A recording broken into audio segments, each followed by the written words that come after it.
네, 반갑습니다. 우리 옆사람과 함께 인사 나눕시다. 반갑습니다. 잘 오셨습니다. 오늘 처음 오신 분 혹시 계시나요? 네, 예, 우리 서로 환영하겠습니다. 뜨거운 박수. 네, 오늘은 올해 들어서 가장 추운 날씨라고 해요. 예, 추운 날씨에 불구하고 이렇게 와주셔서 감사합니다. 오늘 말씀은 누가복음 12장 41절부터 48절입니다. 함께 읽겠습니다. 시작. 베드로가 여짜오되 주께서 이 비유를 우리에게 하심이니까 모든 사람에게 하심이니까 주께서 이르시되 지혜 있고 진실한 청지기가 되어 주인에게 그 집 종들을 맡아 때를 따라 양식을 나누어 줄 자가 누구냐. 주인이 이를 때에 그 종이 그렇게 하는 것을 보면 그 종은 복이 있으리로다. 내가 참으로 너희에게 이르노니 주인이 그 모든 소유를 그에게 맡기리라. 만일 그 종이 마음에 생각하기를 주인이 더디 오리라 하여 남녀 종들을 때리며 먹고 마시고 취하게 되면 생각하지 않은 날 알지 못하는 시각에 그 종의 주인이 이르러 엄히 때리고 신실하지 아니한 자의 받는 벌에 처하리니 주인의 뜻을 알고도 준비하지 아니하고 그 뜻대로 행하지 아니한 종은 많이 맞을 것이요 알지 못하고 맞을 일을 행한 종은 적게 맞으리라. 무릇 많이 받은 자에게는 많이 요구할 것이요 많이 맡은 자에게는 많이 달라 할 것이니라. 아멘. 기도하겠습니다. 하나님 아버지, 우리를 율법 아래에서 구원하시고 진리를 아는 데에 이르게 하심을 인하여 감사를 드립니다. 날이 갈수록 아버지의 뜻이 무엇인지 더욱 알게 하여 주시옵소서. 그리스도의 생명이 더욱 풍성하게 하여 주시옵소서. 아버지의 사랑을 넘치도록 부어 주시옵소서. 예수 그리스도 이름으로 기도드립니다. 아멘. 오늘 말씀 제목은 주인과 청지기입니다. 주인과 청지기. 청지기라고 하는 단어 용어를 그전부터 많이 사용하셨죠. 청지기. 그래서 청지기 헌신 예배 이런 것도 드리고 그러지 않았어요? 예, 끄떡끄떡 하시는 거 보니까 청지기. 근데 오늘 말씀에는 이 두 종류의 청지기가 나와요. 두 종류.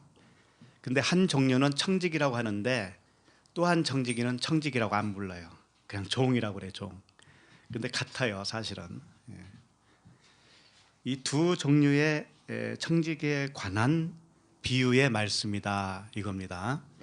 첫 번째 지혜 있고, 첫 번째 청지기가 있죠. 지혜 있고 어떤 청지기예요? 진실한 청지기 이렇게 되어 있죠. 지혜 있고 진실한 청지기. 그 지혜 있고 진실한 청지기의 특징은 뭡니까? 본문 말씀 읽으시잖아요. 때를 따라서 양식을 나누어 주는 청지기죠. 누구에게? 그 집 주인이 그 집에 종들을 맡겨줬어요. 그 청지기에게 종들을. 그러니까 그 종들에게 양식을 나눠주는 사람이 누구냐? 청지기라는 거죠. 근데 이 청지기는 나중에 어떻게 해요? 복을 받아요. 복을 받아요. 그래서 어떤 복을 받느냐? 그 주인이 와서 주인의 모든 소유를 그에게 맡겨주는 그런 복을 받아요. 이 청지기는. 그 다음에 두 번째 청지기가 있어요. 그건 이제 종이라고 하는데 주인이 더디 올 것이다 이렇게 생각하신 한 그 종이 있어요. 주인이 더디 올 것이다 생각하고 남녀 종들을 때리고 먹고 마시고 취했다 이렇게 되어 있죠. 이게 이제 청지기는 청지기인데 종이에요, 종. 그래서 그 청지기, 그 종은 생각하지 못한 때에 주인이 와서 엄히 때리고 벌을 받을 것이요, 이렇게 돼 있죠. 예, 주인이 와서 엄히 때린다는 거예요. 어떻게 하면? 그 남녀 종들을 때리고 먹고 마시고 취하고 있으면 그렇다는 거죠. 그리고 주인의 뜻을 알고도 행하지 않은 종은 많이 맞을 것이래요. 많이 맞는 거예요, 이게. 이게 누구 이야기일까요? 나는 아니겠지. 나는 아니겠지. 설마. 그다음에 알지 못하고 맞을 일을 행한 종은 어떻게 맞는데요? 적게 맞는데. 차라리 알지 못하고 맞는 게 적게 맞으니까 좋잖아요. 도대체 어떤 말씀들이에요, 이게? 그래서 결론적인 말씀은 뭐냐면 많이 받은 자에게는 많이 요구할 것이요, 많이 맡은 자에게는 많이 달라 할 것이다, 그런 거예요. 주님이 그렇게 요구한다는 거죠. 그래서 이런 말씀 자체가 뭐냐면 비유라고 합니다. 비유. 예. 성경 말씀을 통틀어서 율법이라고 그러죠. 율법. 율법은 뭐냐면 하나님의 마음을 글로 우리에게 주신 거예요. 하나님의 마음은 눈에 보이는 게 아니에요. 그걸 다르게 말하면 진리라고 합니다. 진리. 이 진리는 눈에 보이는 것도 아니고 말로 설명할 수도 있는 그런 성질의 것이 아니에요, 이 진리는. 그런데 이 진리를 육체를 가진 사람이 알아먹을 수 없으니까 하나님이 어떤 방법을 주셨냐면은 보이는 것을 통해서 설명을 해주시고 계시는 거예요. 그것이 성경 말씀이고, 우리가 이 세상, 보이는 세상에 살고 있는데 이 모든 보이는 세상이 비유예요, 비유. 그래서 이 비유로 준 성경 말씀이나 비유를 준 이 세상을 실체로 알아버리고 그걸 실체로 내가 수용을 해버리면 어떻게 되냐면은 율법 아래 갇혀 있는 사람이 되는 거예요. 그건 교회를 다녀도 종교인이라고 그래요. 그걸 종교인. 그래서 이 말씀은 항상 율법이라고 하는 것으로 주신 거예요. 비유로 주셨다 이거예요. 그래서 이 비유로 준 이 눈에 보이는 이 문자 말씀을 통해서 진리를 깨달으면 깨닫는 그 말씀이 하나님의 말씀이에요. 깨달아진 말씀이 나의 진짜 음성이 하나님의 음성이라고요. 그래서 어떤 분들은 꿈도 꾸고 어떤 분들은 환상도 보고 그러죠. 가끔 그런 이야기도 듣죠. 또 그렇게 경험을 하신 분도 계실 거예요. 그런데 환상을 봤다, 뭐 꿈을 꾸었다, 이게 보인 겁니까? 안 보인 겁니까? 보인 거잖아요. 보였잖아요. 환상으로 봤잖아요. 예, 이거 본 것은 뭐라는 거예요? 비유라는 거예요. 비유. 아무리 환상을 봤어도 그것은 비유예요. 비유. 그걸 아셔야 돼. 그러면 안 보이는 것은 진리라고 그랬잖아요.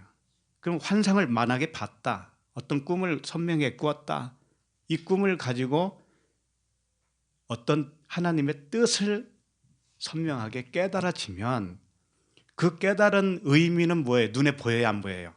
안 보이죠. 그게 하나님의 음성인, 그게 안 보여요, 하나님의 음성은. 그래서 하나님의 이 말씀 자체가 하나님의 음성이 아니고 기록된 이 말씀을 통해서 그 이면에 있는 말씀 뜻을 깨달아질 때 그것은 보이는 게 아니란 말이에요. 그죠? 깨달아진 그 말씀이 진짜 하나님의 음성이다라는 거죠. 그래서 이 전제가 없으면 2단, 3단이 나오는 거예요. 하나님 말씀이 왜 그렇게 풀어지냐, 그 잘못 본 거 아니냐 라든지 이해가 안 된다 이거죠. 이 비유하고 실제 그 진리하고는 달라요. 눈에 보이는 것과 안 보이는 것은 다르다고요. 다르게 보이지만 알고 나면 하나라는 거야, 하나. 알고 나면 하나예요. 근데 어느 분은 뭐 율법적이다, 이건 율법이다, 저건 율법이 아니다, 이런 말씀들을 하잖아요. 그럼 율법이 뭐예요 도대체? 하나님의 말씀이라니까. 하나님 말씀. 하나님 말씀이 율법이에요. 그럼 율법적이다, 도대체 무슨 얘기예요 그게? 자, 우리가 이 말씀을 통해서 진리를 깨달았습니다. 그러면 이 말씀이 필요 없지요? 성경 말씀이 필요 없는 거죠. 근데 왜 이렇게 가지고 다녀요 계속? 그러니까 저건 율법적이야, 저거 하지 말아야 돼 그러잖아요. 어느 분은 이 강대상 이 강대상 축에도 안 들죠. 이건 이 보면대입니다. 보면대. 요거 갖다 놨더니 이게 율법적이래요. 이거 딱 갖다 놓으니까 그럼 어디서 하라는 거예요? 사각개짝이라도 놓고 해야 되는 거예요? 그러니까 율법이 뭔지를 모르니 그런 말을 하는 거죠. 율법은 하나님의 말씀이에요. 말씀. 이제 함부로 얘기하면 안 돼. 이제 율법적이다 아니다. 뭐 율법을 통해서 진리를 알면 이 율법 보이는 것과 보이지 않는 것은 하나예요. 하나.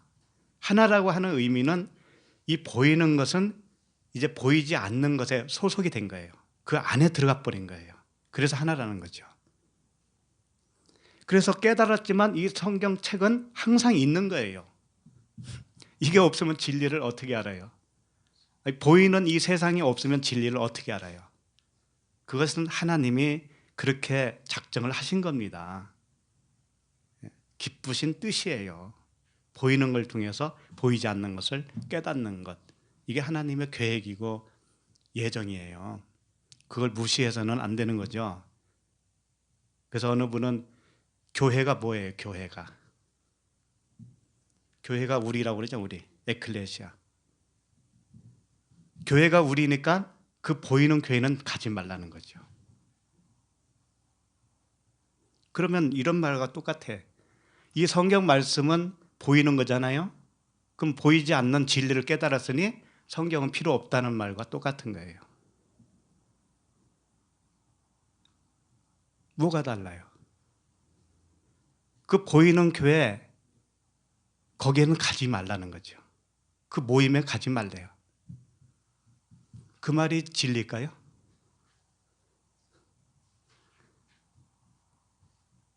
정말 속없어요. 속없어. 너무 어린아이지. 그렇게 말하고 하는 것 자체가. 그걸 진리라고 또 와서 전하고 가요. 그래서 사람을 다 안방에다 집어넣어요. 그 모임에 가지 마. 안방에다 집어넣는다니까. 그렇게 해서 진리를 알아먹을 사람이 몇 명이나 될까요? 이 모임이 없으면 복음이 어떻게 전파될까요? 하나님이 이 모임을 제정을 하셨는데 왜 하나님의 은혜를 제한시키나요? 이 눈에 보이는 교회가 엉터리가 됐다고 손 치더라도 그게 누가 세웠을까요?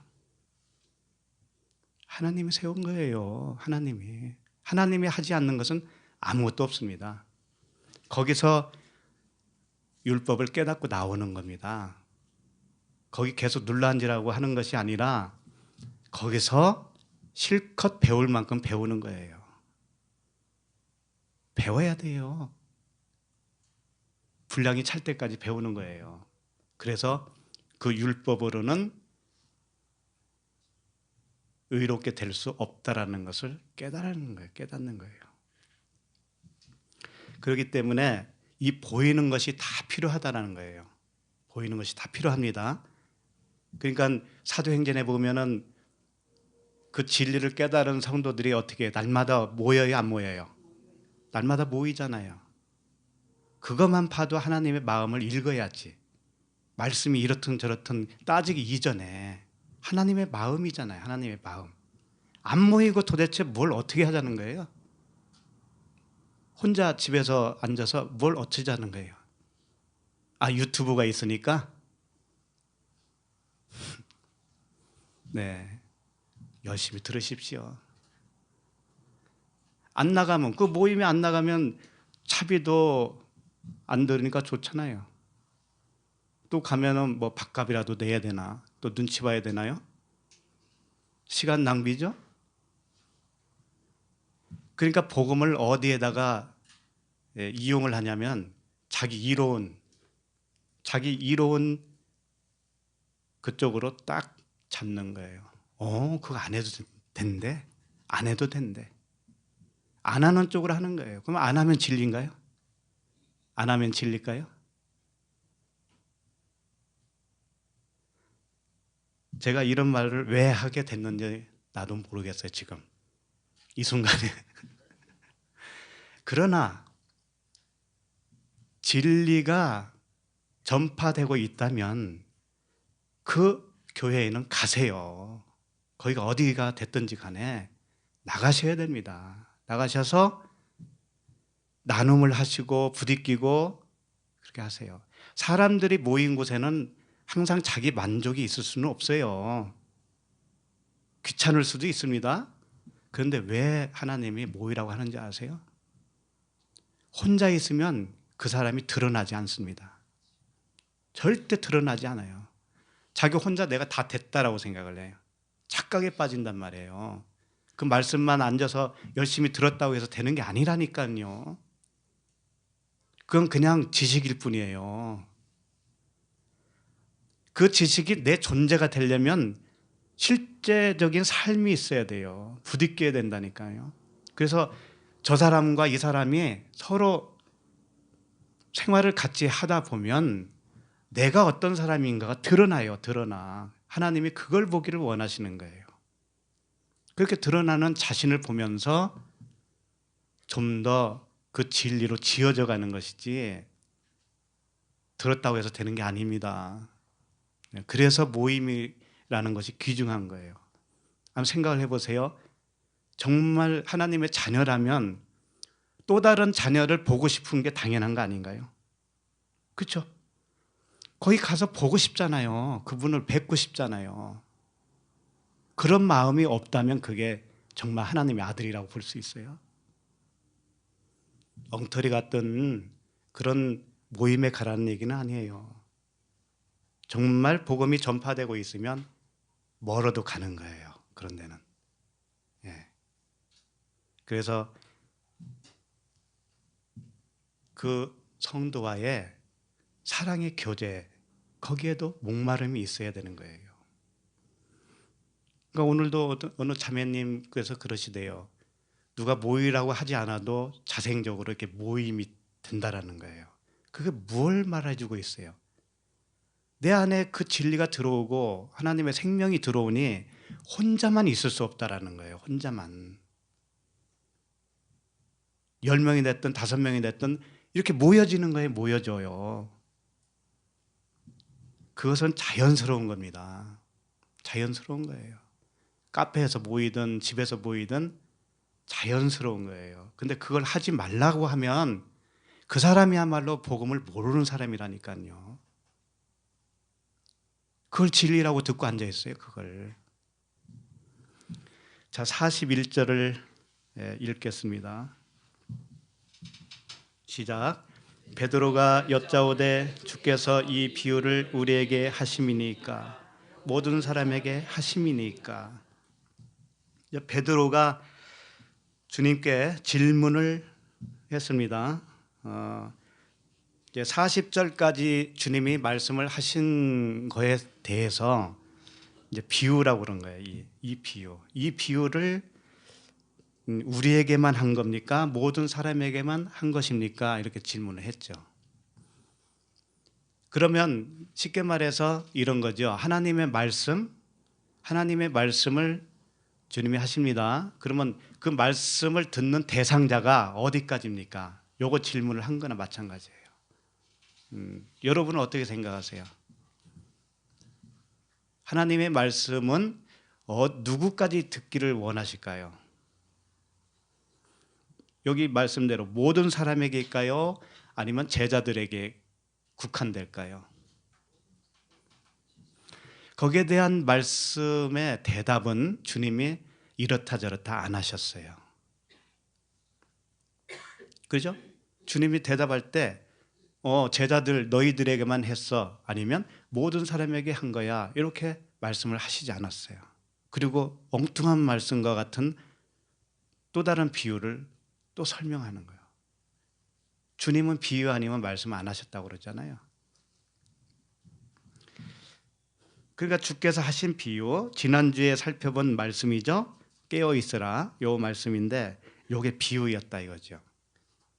특히 그 40절 12장 40절 보면 그러므로 너희도 준비하고 있으라, 생각하지 않은 때에 인자가 오리라 하시니라 그랬어요.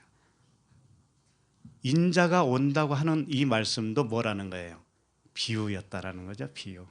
이걸 비유로 깨닫지 않고 이 문자적으로 그대로 깨달으면 어떻게 되냐면 주님이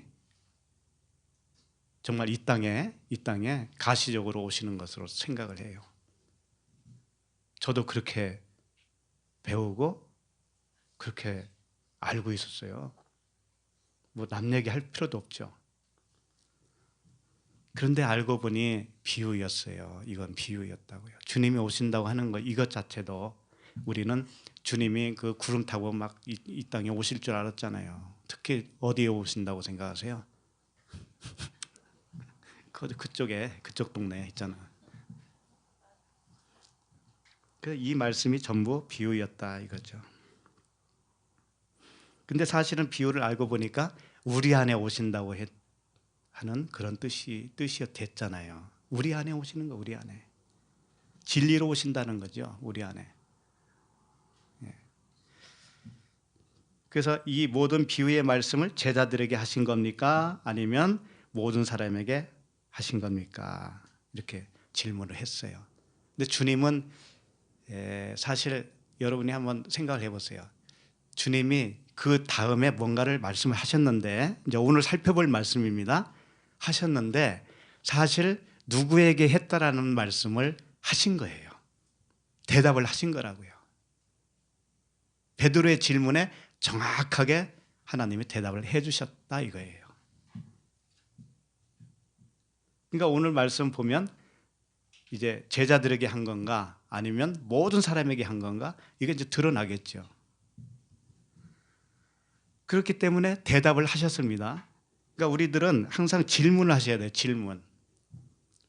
질문하셔야 됩니다. 질문을 내가 할 어떤 그 조항이 생겼다 이거야. 나는 이런 거에 대해서 의문이 생겼어요. 생겼다고 하는 것 자체가 뭔지 아세요? 주님이 대답할 준비가 돼 있다라는 거예요. 이 성경 말씀에만 국한돼서 질문하라는 뜻은 아니에요. 우리의 삶 전체에서 내가 내 삶 속에서 풀어지지 않는 일들이 있죠. 이건 왜 그럴까? 나에게 이런 일이 왜 생겼을까? 그런 것들이 많이 있지 않나요? 있잖아요. 그럴 때 질문을 하시라니까, 하나님께. 아버지께 질문하셔요. 그럼 아버지께서 질문에 대한 대답을 반드시 해주시게 돼 있어요. 반드시 해주셔요. 사람을 통해서 하든지 어떤 사건을 통해서 하든지 주님은 분명히 말씀해 주셔요. 네, 오늘 안 하면 내일이라도 해주시고. 진짜예요. 네. 그래야 아버지하고 관계가 좀 이렇게 긴밀하게 되잖아요. 아버지가 뭐 천리 말리 어디 떨어져 있나요? 내 안에 나와 그냥 딱 붙어 있다니까. 본드보다 더 강력하게 붙어 있는데 질문하시면 돼요. 근데 오늘 그 베드로의 질문과 같은 질문이 또 한 번 있었어요. 마가복음 13장 37절인데 그냥 제가 읽어드립니다.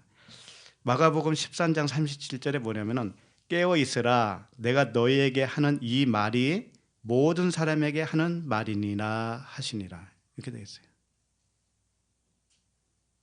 여기서는 이제 주님이 직접 말씀을 해주신 거죠. 모든 사람에게 말씀을 해주셨다. 그러면 이 모든 사람이 어떤 모든 사람일까요? 지구상에 있는 모든 사람일까요? 아니면 또 다른 모든 사람이 있을까요? 예. 그래서 이 말씀 이 말이 모든 사람에게 하셨다라고 하는 말 이전에 어떤 일들이 있냐면은 이런 말씀을 하셨던 거예요. 예를 들면은 34절에 보니까 이렇게 돼 있어요. 가령 사람이 집을 떠나 타국으로 갈 때에 그 종들에게 고난을 주어 각각 사물을 맡기며 문지기에게 깨어 있으라 명함과 같으니, 이 비유가 먼저 있어요. 그러니까 주님이 타국으로 떠나면서 종들에게 맡겼다라는 거예요. 뭔가를 맡겼어요. 그리고 사물을 문지기에게 맡기고 깨어 있으라 이렇게 했어요. 그리고 나서 하신 말씀이 모든 사람에게 했다 이렇게 표현했어요. 그러니까 여기서 말하는 모든 사람이란 지구상의 모든 사람이 아닙니다. 이 말씀을 맡은 사람, 모든 사람을 이야기하는 거예요. 주님이 타국으로 가면서 뭔가를 맡겼죠. 그럼 맡긴 게 뭐겠어요? 말씀밖에 더 있겠어요? 그러니까 말씀을 받은 자, 말씀을 받은 모든 자를 말씀하고 있어요. 그러니까 오늘도 그런 맥락이에요. 오늘도 처음에 청지기 말씀이 나오는데 그 청지기 또는 그 종, 이런 사람들 모두에게 하신 말씀이다 라는 거예요. 그래서 하나님의 말씀은 지구상에 있는 모든 사람에게 한 것이 아닙니다. 하나님은 구원하시는데 실수라는 게 있을까요? 없을까요? 없어요. 그분이 구원하시기로 작정한 사람이 있다면 그 사람은 100% 구원받는 거예요. 왜? 은혜가 먼저예요. 은혜가 우리가 어떻게 하는가에 따라서 구원이 되고 안 되고 취소되고 이런 거 아니에요. 그분이 먼저 은혜를 딱 주시면 그 은혜 받은 모든 자는 하나님의 말씀을 받은 대상자가 돼요. 다만 과정이 있을 뿐이에요. 이 보이는 세상에서 살아가면서 그 과정을 우리가 다 겪어야 되는 것이지, 구원이라는 게 됐다가 안 됐다, 이렇게 취소됐다 이런 거 없어요. 그리고 모든 지구상의 모든 지구촌에 있는 인류를 구원하겠다고 하는 말씀도 아닙니다. 그렇기 때문에 구원받은 자는 감사밖에 없는 거예요. 감사밖에. 저 사람은 왜 하나님 그냥 내두시나요? 이런 말 할 필요가 사실은 없어요. 우리에게는 그런 권한이 없지요. 그러나 누가 구원 대상자인지 아닌지는 우리는 모르기 때문에 그래서 전할 뿐이죠. 그냥 전할 뿐이에요. 자, 그러면 42절을 우리 함께 읽겠습니다. 시작.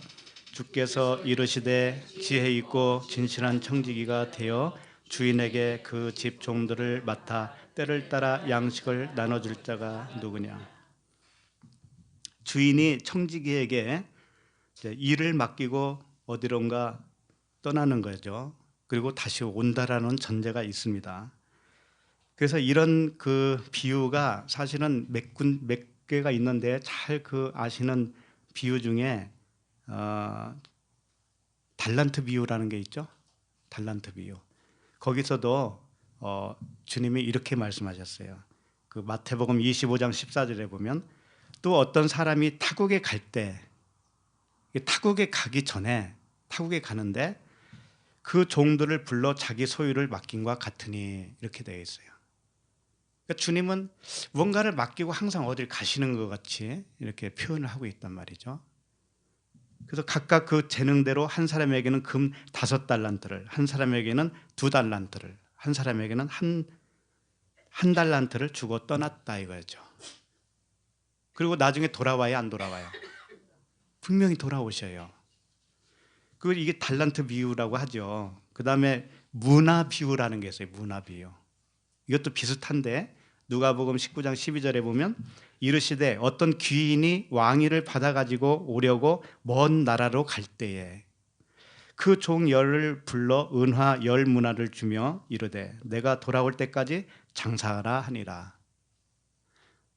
그러니까 달란트 비유나 문화 비유나 보면 이 귀인 또는 주인이 뭔가를 종에게 맡기고 잠시 떠나는 거예요. 떠났다가 다시 와요. 와서 종들이 잘 했는지 안 했는지 그걸 계산을 합니다. 이렇게 되어 있어요. 그러니까 오늘 말씀도 사실상 같은 맥락이에요. 42절에서 그 청지기에게 뭔가를 맡겼어요. 맡기고 떠났다는 말은 없지만 그 맡기고 다시 돌아온다고 하는 전제가 거기에는 들어있잖아요. 예. 이게 뭘 말할까요? 하나님이 왜 떠날까요? 주인이 떠날 때가 언제일까요?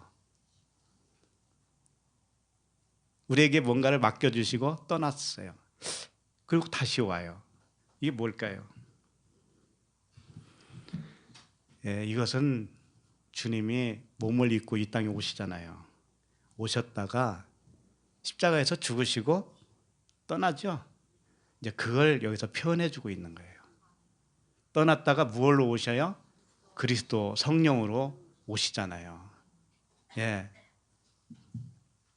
그 상황을 말씀을 해 주시는 거죠. 그러면 이 청지기는 예수 그리스도께서 이 땅에 오셔서 말씀을 딱 주시고 가는 것인데 맡겨 주시고 가셨는데 그 말씀을 맡은 청지기는 어떤 청지기라고요, 여기서? 응? 무슨 청지기라고요, 여기서? 네. 그러니까 지혜 있고 진실한 청지기라고 되어 있죠. 지혜 있고 진실한 청지기가 되어서 이렇게 되어 있단 말이에요. 그러니까 주님이 한번 몸을 입고 이 땅에 오셔서 떠나가게 될 때 이 청지기는 지혜 있고 진실한 청지기가 되어야 돼요. 그 의미가 뭐냐면 주님이 떠나는 것은 세례잖아요. 죽음이죠. 그럼 이 청지기도 함께 어떻게 해야 된다는 거예요? 죽어야 되는 거죠. 안 죽으면 어떤 청지기가 될까요? 그 다음에 나오는 형편없는 그 종이 되는 거죠. 종. 남녀 종들을 때리고 먹고 마시고 취하고 이런 상태인 거예요. 자기가 안 죽으면 그렇게 된단 말이에요. 그냥 말씀만 들었다고 끝난 게 아니란 말이죠. 그러니까 이 진실한 청지기가 되어 너도 함께 나와 함께 죽어서 이런 뜻이죠. 그게. 그래서 로마서 6장 3절에 보면 무릇 그리스도 예수와 합하여 세례를 받은 우리는 그의 죽으심과 합하여 세례를 받은 줄을 알지 못하느냐. 세례를 받은 줄을 아는 자와 모르는 자가 있다라는 거죠. 그러니까 세례를 주님과 함께 세례를 받았다고 하는 것을 아는 자가 누구냐면은 진실하고 지혜로운 청지기라고 되는 것이고, 그걸 알지 못하면 어떻게 되느냐? 알지 못하면 그냥 주님만 죽은 것으로 끝나잖아요. 주님이 나를 위해서 십자가에 죽으셨다. 이걸로만 끝나죠.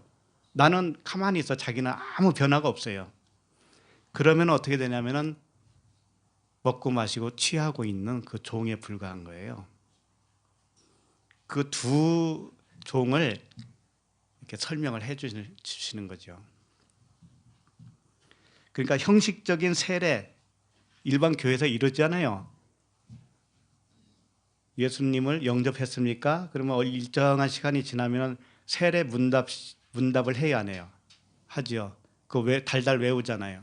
그래가지고 목사님이 성부와 성령과 성부와 성자와 성령의 이름으로 세례를 주노라 그러면서 물로 머리에다가 이렇게 하잖아요. 그러면 그분은 세례를 받았다 생각을 한단 말이에요. 세례를 받았다. 정말 세례를 받은 걸까요, 그게? 그러니까 이 형식이 사실은 진리를 왜곡하는 거예요. 형식이. 본인은 털끝만큼도 의심하지 않고 자기는 세례 받았다고 그래요. 세례 교인이라 그럽니다. 이게 뭔가 정말 세례를 안 받은 사람이란 말이에요. 이렇게 되면. 그러니까 그렇게 아는 사람이 있고 진짜 내면에서 주님과 함께 세례를 받은 자도 있는 거예요. 그러니까 진실하고 지혜로운 그 청지기는 정말로 그 내면의 세례가 이루어진 사람을 말하고 있어요. 그 42절 다시 보면 주께서 이르시되, 주님이 그러시는 겁니다. 지혜 있고 이렇게 돼 있어. 지혜. 이 지혜가 두 가지 종류가 나와요. 성경에는.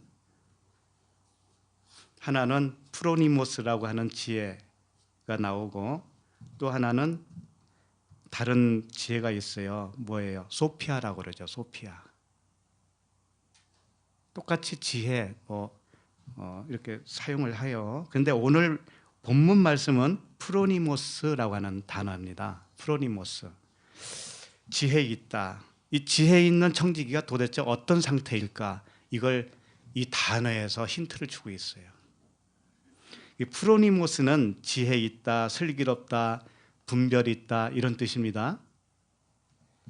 근데 이 프로니모스가 어디에 주로 사용하는 단어냐면은 한 두어 가지만 여기서 보여드리면 마태복음 7장 24절에 이런 말씀이 있어요.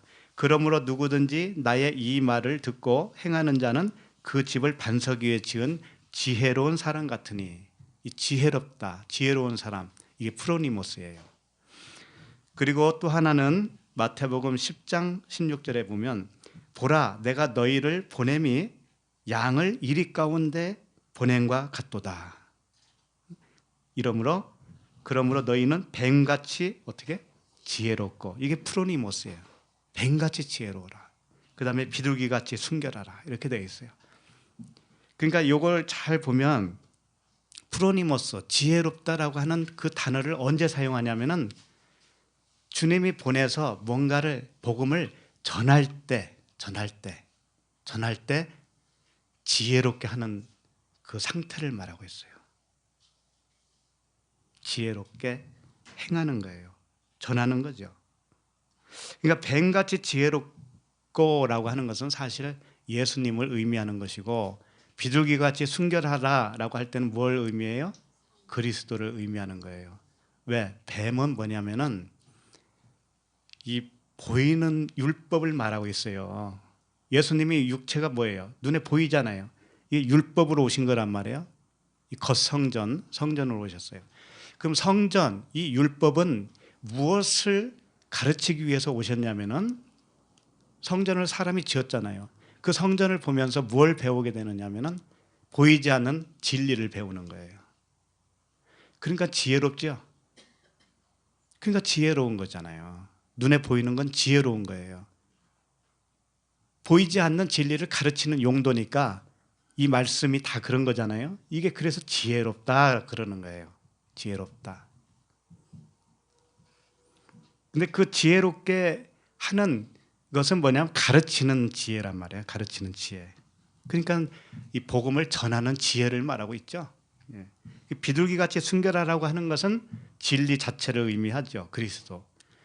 그러니까 이게 하나의 짝이에요. 항상 보이는 것과 보이지 않는 것이 짝이에요. 이렇게 해서 두 가지로 설명해 줘야 알아들어. 사람은 두 가지로 설명을 해 줘야만이 진리가 뭔지를 깨닫게 되어져요. 그래서 지혜는 프로니모스라고 하는 이 진리를 전하는 지혜다 이거예요. 진리를 전할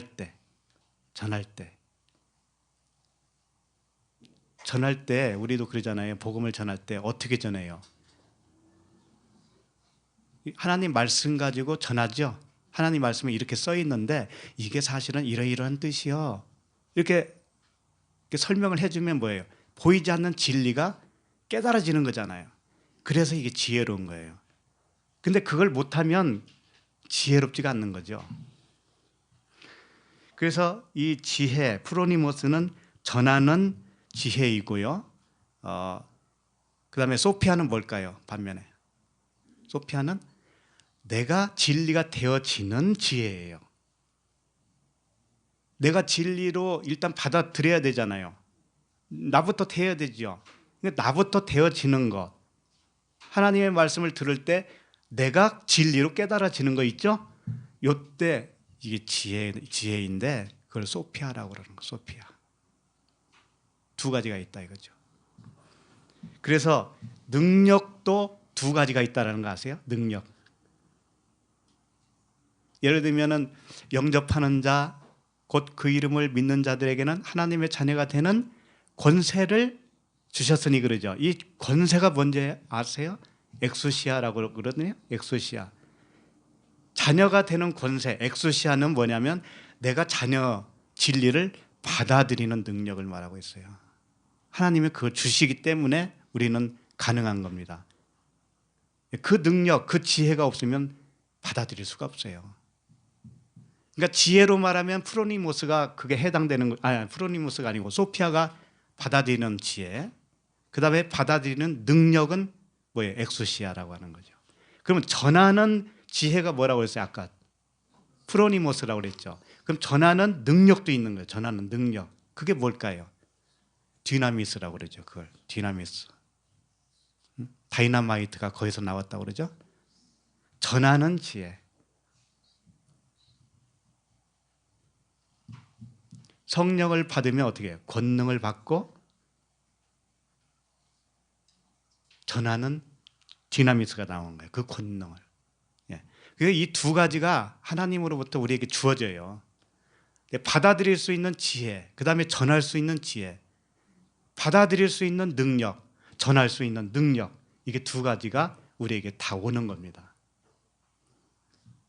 그래서 이 진실하다 그 청지기가 어땠다고? 지혜롭다고 그러잖아요. 지혜롭고 진실하다.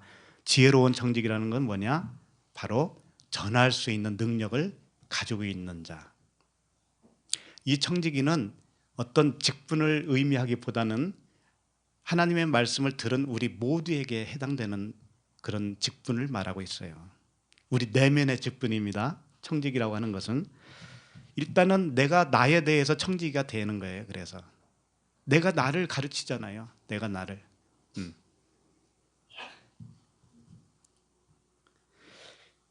그러면 진실하다라고 하는 단어는 피스토스예요. 피스토스. 지혜롭다고 하는 청지기, 지혜로운 것이 뭔지 아셨죠? 프로니모스. 전할 수 있는, 진리를 전할 수 있는 능력이라면 진실한 청지기다. 진실하다. 이게 피스토스예요. 피스토스는 뭐냐? 믿음이 된 사람을 말하는 거예요. 믿음이 된 그 존재 자체를 의미하고 있다. 그러니까 이 청지기는 믿음 덩어리야. 그냥 믿음이야. 그냥 믿음이라고 하는 그 존재로 되어 있는 사람을 말하고 있어요. 그러니까 전할 수가 있죠. 그래서 이 청지기는 진실하고 그 다음에 또 뭐예요? 지혜롭고. 이 두 가지죠. 지혜롭고 진실하고. 근데 이 청지기라고 하는 단어 자체가 오이코노모스라고 하는 단어인데, 청지기가 오이코는 집이에요. 집. 성전을 의미하죠. 노모스는 뭐예요? 율법이에요. 율법. 그러니까 집을 다스리는 자가 이 청지기인데, 집을 어떻게 다스리느냐? 율법으로 다스린다는 거죠. 노모스가 율법이니까. 그러면 이상하다. 진리로 다스려야 되는데 왜 율법으로 다스려야 된다고 그러지? 이렇게 생각할 수 있잖아요. 이게 뭐냐면은 율법은 보이는 거라고 그랬죠. 하나님의 말씀, 이 문자, 이걸 가지고 성전을 다스린다 이거예요. 그러니까 보이는 것을 가지고 하는 거예요. 전부 다 보이는 것으로 하는데 지어질 때는 보이지 않는 진리로 지어지게 되어 있어요.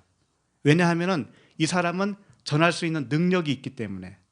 전할 수 있다고 하는 능력은 뭐냐? 진리 자체를 의미하고 있거든요. 진리를 모르면 전할 수 있는 능력이 없는 거예요. 사실은 아무리 전해도 그것은 율법만 전하기 때문에 율법 전하는 것은 능력이라고 보는 게 아니에요. 자, 그러면 율법을 통해서 진리를 받아들여져서 믿음이 된 그 청지기는 이제 다른 종들을 먹일 수 있는 그런 청지기다 이거죠. 지혜롭고 진실한 청직이다. 그 다음에 그 주인이 청지기에게 그 집 종들을 맡겼다고 그랬죠. 주인에게 그 집 종들을 맡아 때를 따라 양식을 나누어 줄 자가 누구냐 이렇게 되어 있잖아요. 그러니까 이게 무슨 말이냐, 주인이 그 청지기에게 또 다른 종들을 맡긴 거예요. 청지기는 관리인이잖아요. 관리인인데 또 다른 종들을 맡겼어. 그리고 그 종들에게 양식을 주라 이렇게 되어 있단 말이에요. 자, 그러면 주인은 하나님이시잖아요. 그러면 청지기는 우리라고 치고 우리 각자가 청지기고, 그러면 종들은 뭐예요? 내가 양식을 나눠 줘야 할 그 종들은 누굴까요? 이 집 종들이라고 되어 있는데 원래 종은 둘로스라고 표기를 합니다. 둘로스. 근데 여기서는 데라페이아라고 하는 단어로 적혀 있어요. 데라페이아. 이건 뭐냐? 종이라기보다는 병든 자를 의미하고 있어요. 병든 자. 그러니까 한 집에 있는데 한 집에 병든 종이라고 해도 돼요. 그냥 병든 종들을 이 청지기에게 어떤 의무를 줬느냐? 이 병든 종들에게 양식을 나눠주라. 이렇게 주인이 이제 명령을 하고 간 거죠. 그러면 그 종들은, 병든 자는 우리 주위에 있는 사람일 수도 있어요. 그렇겠죠?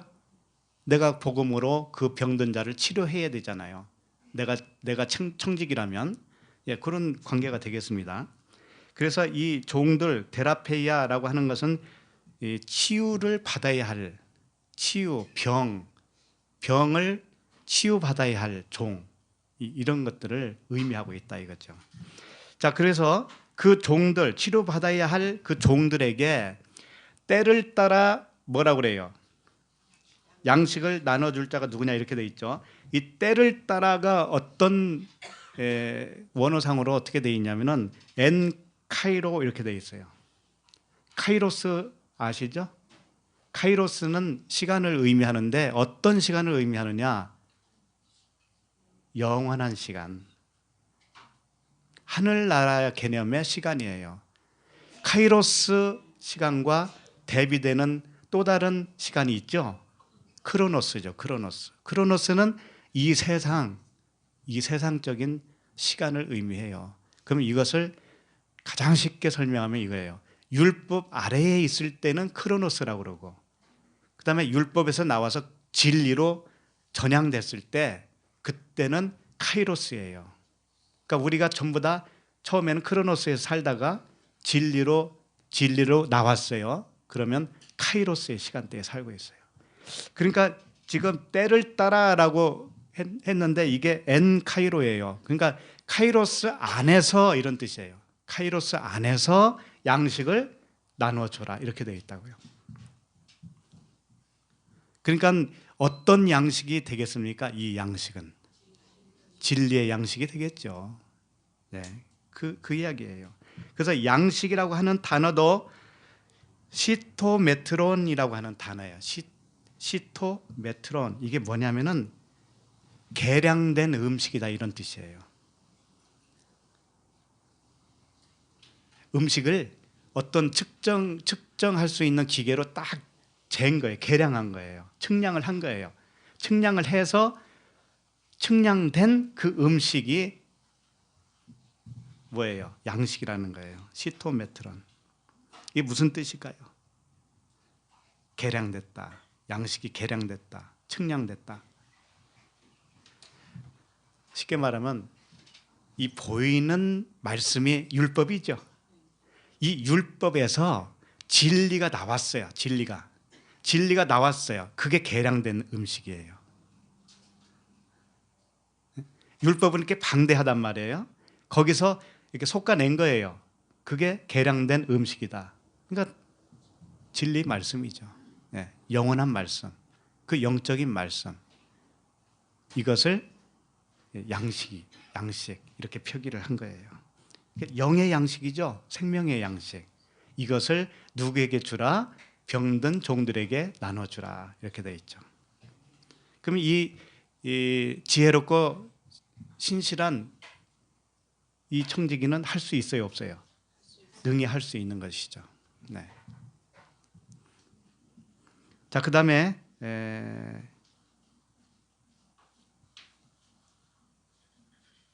43절을 읽겠습니다. 시작.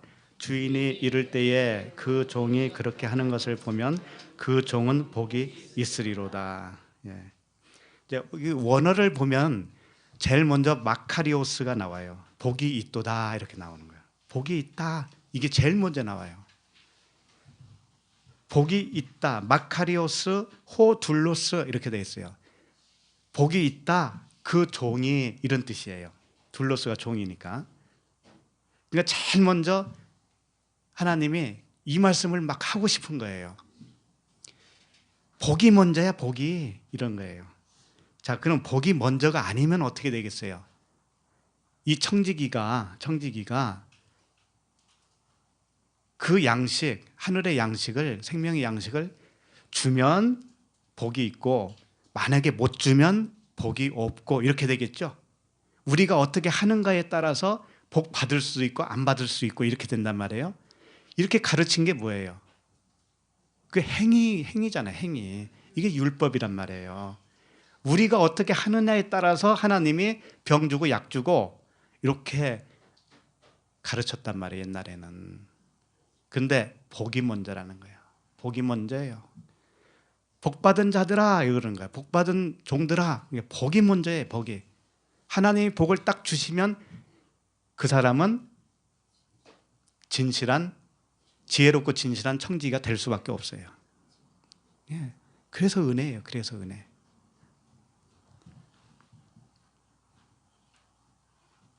내가 잘해서 되는 것은 하나도 없는 거예요. 일이 좀 잘 풀리면 내가 잘해서 잘 풀린 것 같다고 생각하죠? 좀 일이 좀 꼬이면 내가 뭘 잘못해서 꼬였다고 생각하잖아요? 이게 다 율법이라는 거 모르셨죠? 그게 바로 율법이지 뭐 강대상 갖다 놨다고 율법이라고 그래요? 나 더 큰 거 갖다 놓고 싶어 솔직히 말해서. 좁으니까 뭐 놓을 수가 없어요 이게. 물컵이라도 하나 놓고 싶은데 어렵잖아요. 좀 큰 거 갖다 놔봐 이제는 율법의 대왕이라고 그러겠네.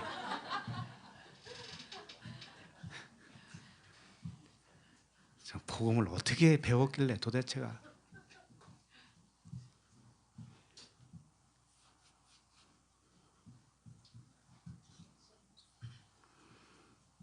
(43절) 다시 보시면 주인이 이를 때에 그 종이 그렇게 하는 것을 보면 그 종은 복이 있으리로다.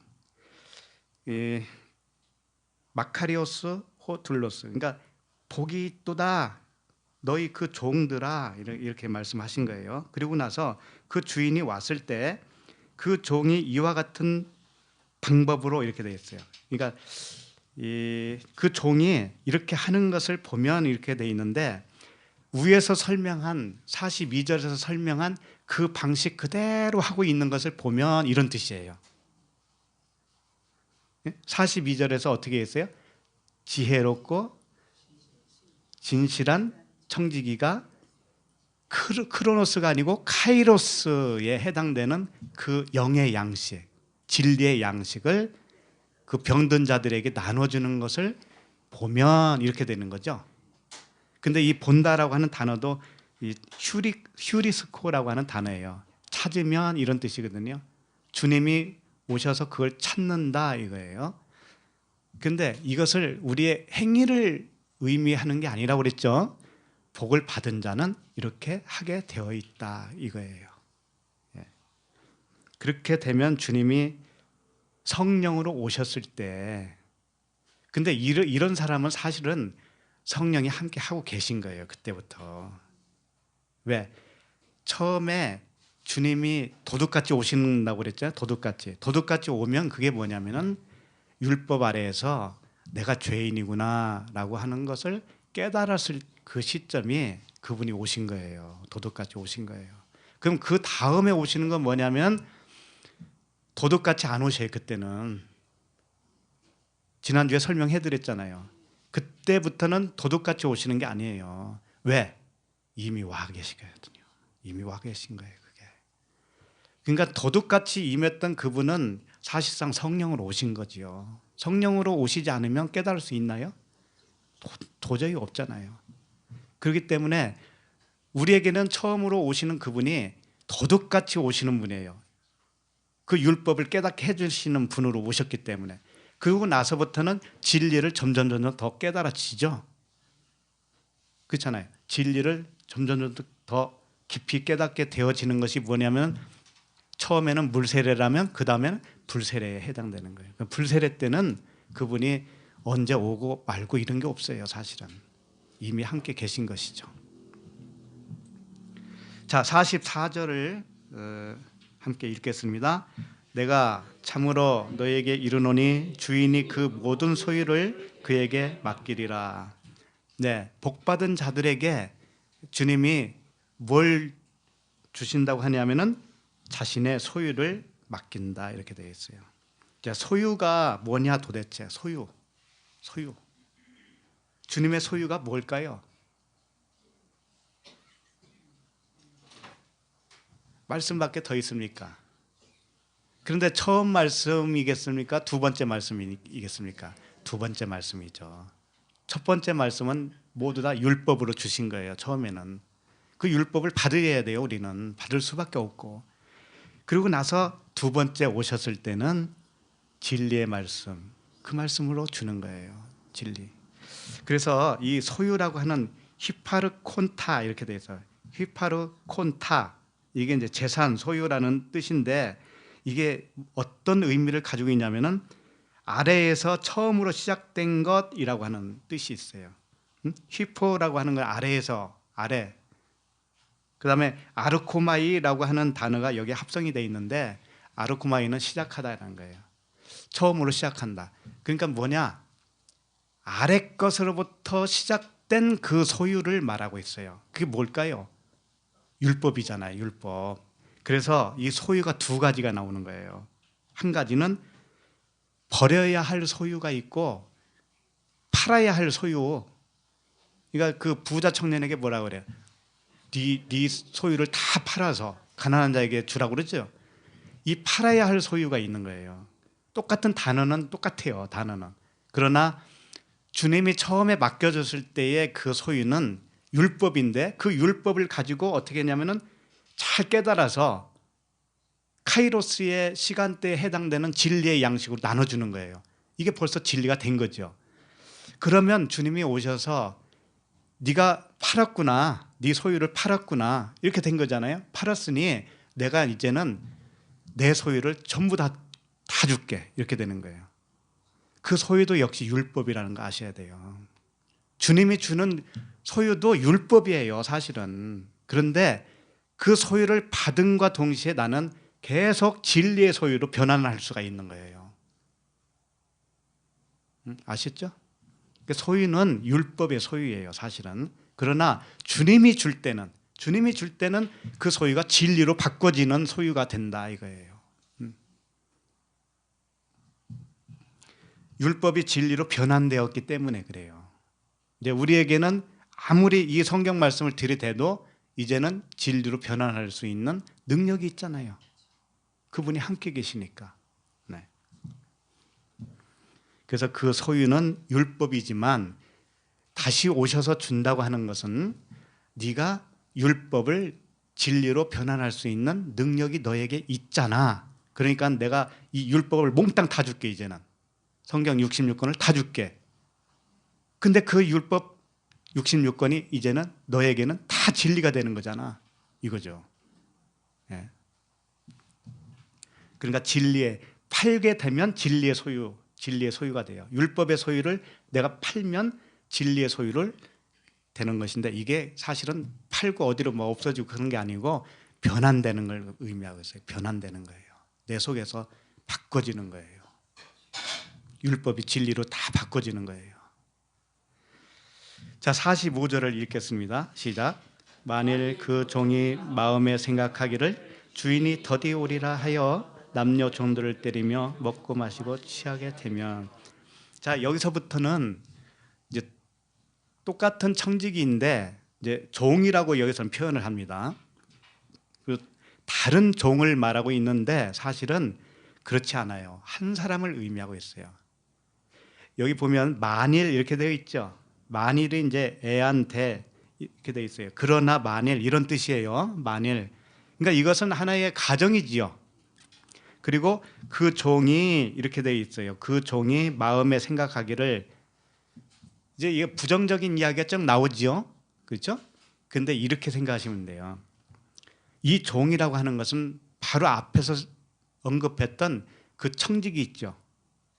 지혜롭고 진실한 청지기를 의미하는데, 만약에라고 하는 단서가 붙었잖아요. 만약에 그 청지기가 이러이러한 상태였다면은 내가 이렇게 할 거야, 그런 말씀이란 말이죠.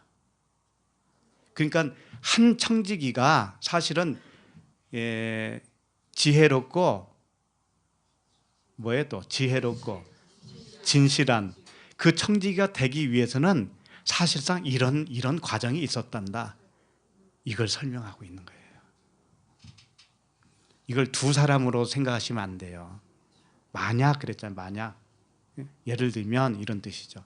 그러니까 동전의 양면과 같은 거예요. 동전은 하나죠. 하나인데 이쪽 오른쪽은 이 청지기를 의미한다면 왼쪽은 이 종을 의미하는 거예요. 그러나 이게 하나예요. 하나. 그러니까 그렇게 아시면 되겠습니다. 자, 그걸 뒷받침하는 말씀들이 이 단어 속에 다 들어있어요.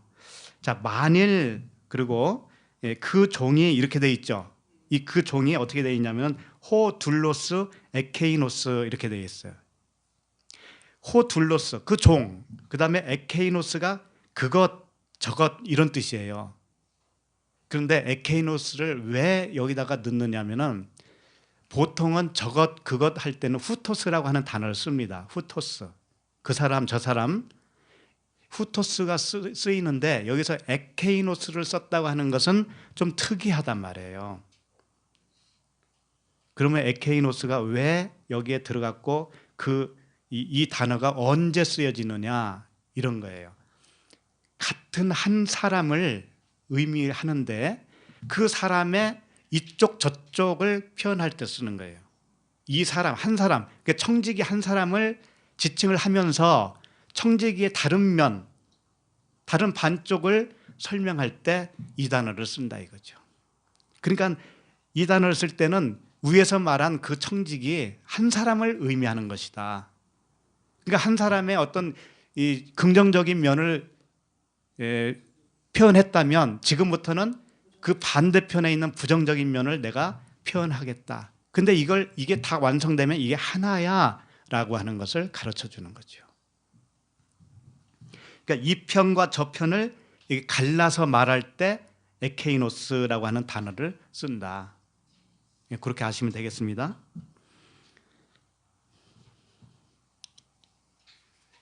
자, 그러면 45절 다시 보면 만일 그 종이 마음에 생각하기를 주인이 더디 오리라 하여 그랬어요.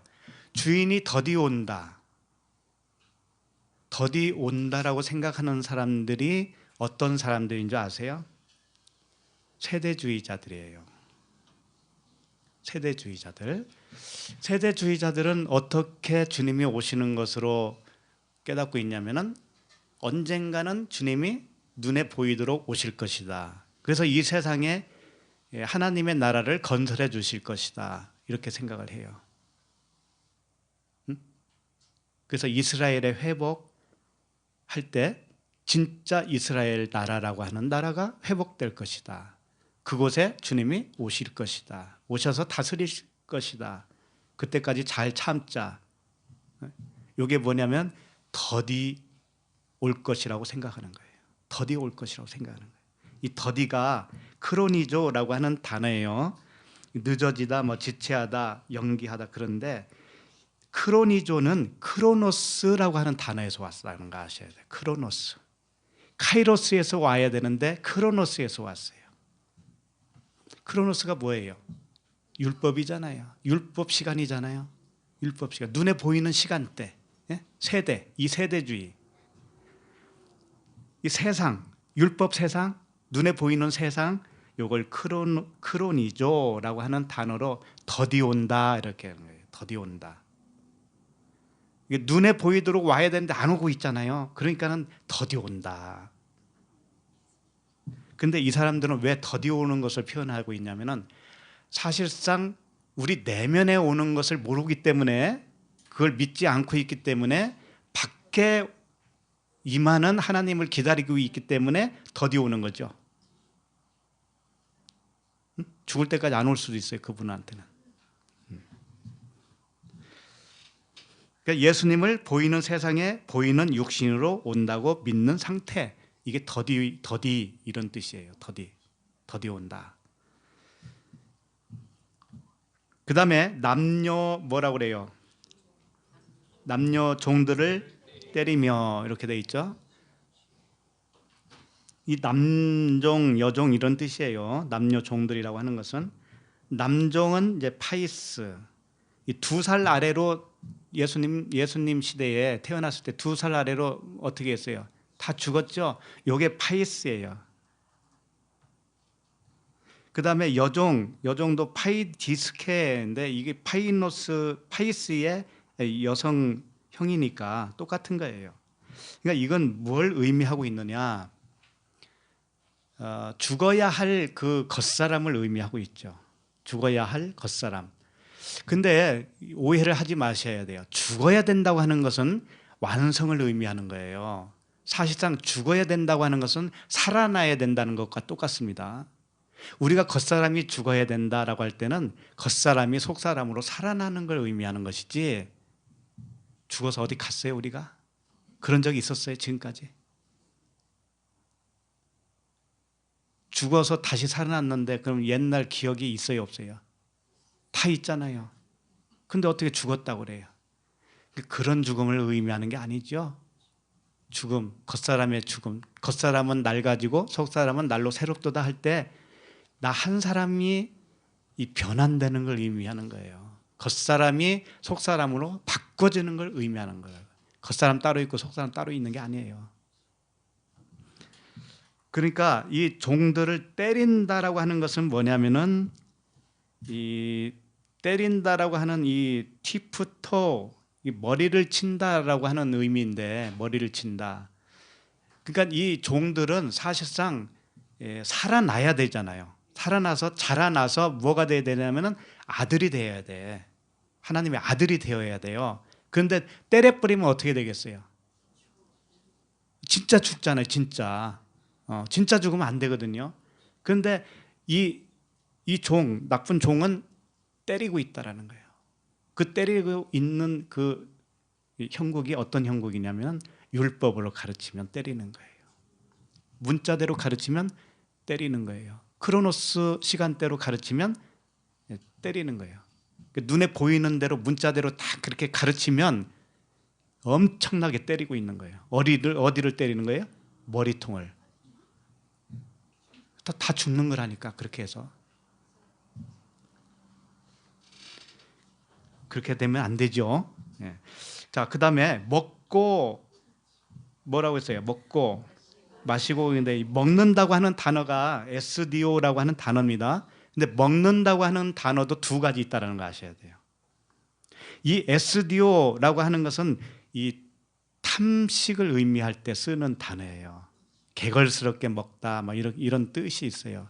그러니까 먹기는 먹는데 무엇으로 먹느냐면은 율법으로 먹는 걸 의미하고 있어요. 율법으로 먹고 있는 거. 이걸 SDO라고 하는 단어입니다. 그럼 또 다른 단어, 먹는다고 하는 단어가 있다고 그랬죠? 이게 이제 파고라고 하는 단어예요. 파고. 파고는 먹는다고 하는 의미의 단어이기는 한데, 진짜 먹을 것으로 먹을 때 이 단어로 표기한다고요. 예를 들면 이런 거예요. SDO라고 하는 단어. SDO는 뭘 먹는다고요? 율법으로 먹을 때 표현한다고 했죠. 요게 누가복음 17장 27절에 보면, 노아가 방주에 들어가던 날까지 사람들이 먹고 마시고 장가가고 시집가더니 홍수가 나서 저희를 다 멸하였으며. 그러니까 먹고 마시는 게 뭐가 문제겠습니까? 그런데 여기서 SDO라고 하는 단어로 사용했다 이거죠.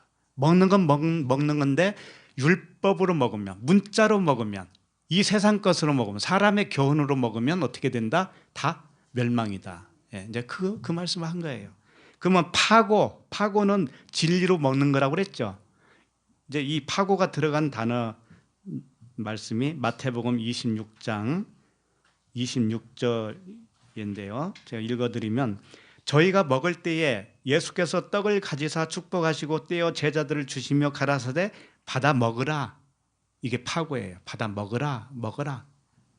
무엇으로 먹어야 돼요? 진리로, 생명으로, 영의 양식으로 먹어라. 이것이 내 몸이니라 하시고, 이렇게 되어 있어요. 그러니까 먹는 것도 두 가지로 표기한다고 하는 의미 속에는 율법과 진리를 여기서 또 표현해주고 있는 것이죠. 그런데 사실은 우리가 파고로 먹을 수 있는 사람이 아니에요. SDO로 먹는데 성령께서 그 내 속에서 변환시켜줘요. 그러면 파고로 먹은 꼴이 되는 거죠. 그렇게 되는 거예요. 그 다음에 먹고 마시고 취하게 되면, 취한다고 하는 단어가 메티스코라고 하는 술 취하다 이런 뜻이에요. 술 취하는 거예요. 그래서 에베소서 5장 18절에 보면 술 취하지 말라, 이는 방탕한 것이 여시니 오직 성령의 충만을 받으라. 이 술 취함과 성령의 충만이 대조적으로 표현하고 있죠. 술 취한 것과 성령 충만, 대조가 되죠. 술 취한다고 하는 왜 술을 취하지 말라고 그럴까요? 술. 그렇지. 술은 율법이에요. 예. 이게 이제 술을 왜 그러냐면 이게 포도주거든요. 술이 포도주. 그 히브리어로는 야인이라고 그래요. 야인. 포도주. 근데 이 야인은 발효됐다, 혼합됐다, 거품이다 이런 뜻이에요. 그러니까 이 야인 포도주는 사실은 거품이에요. 율법이 거품이라는 뜻이죠. 그걸 먹어서는 양식이 될 수가 없어요. 참된 음료가 될 수가 없다 이거죠. 그러니까 이 술은 거품이고 그건 가짜니까 그걸 먹으면 안 되고 성령의 충만을 받아라. 이 성령은 진리의 말씀 자체를 의미하고 있어요. 진리의 말씀을 받아 먹어서 네 안에 충만하게 되어라 이런 뜻이에요. 그러니까 진짜 술을 먹고 마시고 이런 문제의 말씀이 아닌 것이죠. 예. 그래서 가나의 혼인잔치 있죠. 가나의 혼인잔치. 주님이 말씀하신 것 중에 거의 한 줄 읽어드리면 요한복음 2장 9절이에요. 연회장은 물로 된 포도주를 맛보고 어디서 났는지 알지 못하되 물떠온 하인들은 알더라. 연회장이 신랑을 불러 이렇게 돼 있어요. 그러니까 여기서도 물로 된 포도주라고 그랬잖아요. 그러니까 포도주가 몇 가지가 있는 거예요. 두 가지가 있는 것이죠. 예, 율법의 포도주가 있다면 성령이라고 하는 포도주가 또 있는 것이죠. 그래서 보통 이 진리의 포도주, 두 번째 포도주를 성령이라고 그러는 거예요. 성령. 그래서 이 원어를 보면 거기가 히도로 오이논 이렇게 돼 있어요. 히도르가 이제 물이죠, 물. 히도르. 그다음에 오이논 이게 포도주거든요. 오이노스가 포도주예요. 그러니까 물 포도주 이런 뜻이에요. 물 포도주 이렇게. 물로 된 포도주 이렇게 표현했죠. 근데 이 물이 자체가 포도주다. 또는 이 포도주인데 그 물이다 이거예요. 물은 뭘 의미할까요? 진리를 의미하잖아요. 진리, 물. 진리라고 하는 물이고 그것을 포도주로 표현도 하는 거죠. 그래서 이제 45절 정리를 하면 이렇게 되죠. 만일 그 종이 마음에 생각하기를 주인이 더디 오리라 하여 남녀 종들을 때리고 먹고 마시고 취하게 되면 이런 뜻이에요. 이거 무슨 뜻이냐?